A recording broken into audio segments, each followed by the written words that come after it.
36 years of consecutive publication Daily Business Times.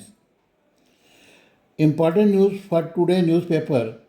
Pakistan Army Mi-17 helicopter crashes near Muzaffarabad, leaving no survivors, said ISPR. Pakistan targeted terrorism hideout along Afghan border, killing 26 militant Turks. We are going to be attacking them very hard. Trump to Iran. Supreme Court acquits two convicts in Baldia town factory fire case, set aside death sentence. Government fulfilled 37 Jack demand. Refugee seats issue require legal constitution complexity. Rana Sanaullah. Pakistan records highest ever monthly remittance at 4.3 billion, said State Bank of Pakistan. Children among 10 dead after tourism when van catches fire on Murray Expressway.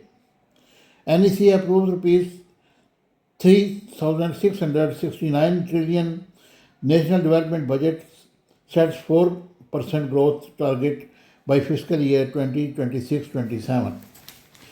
اب میں آپ کو اردو کی خبریں سناتا ہوں. آج کے روزنامہ بزنس ٹائم میں جو مین لیڈ ہے، پاک فوج کا I-17 ہیلی کاپٹر حادثے کا شکار تمام اہلکار شہید ہو گئے. زیادہ سے زیادہ وسائل پیدا کرنا اور دفاع کے لیے وسائل کی فراہمی ہماری ترجیح ہے، یہ کہنا تھا وزیر اعظم شہباز شریف کا.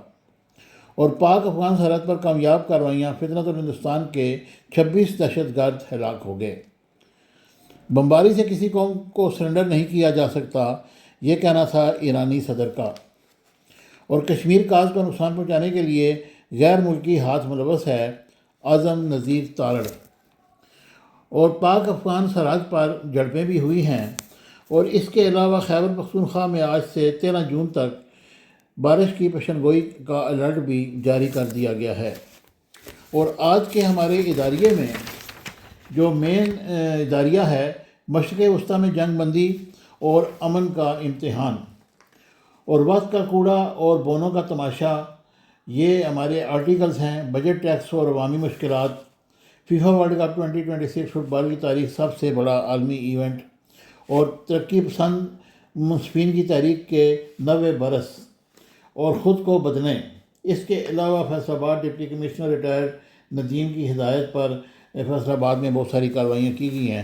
یہ آرٹیکل تھا رانا اقبال حسن کا، اور اسی طرح باقی صفحات بھی آپ اس میں دیکھ سکتے ہیں.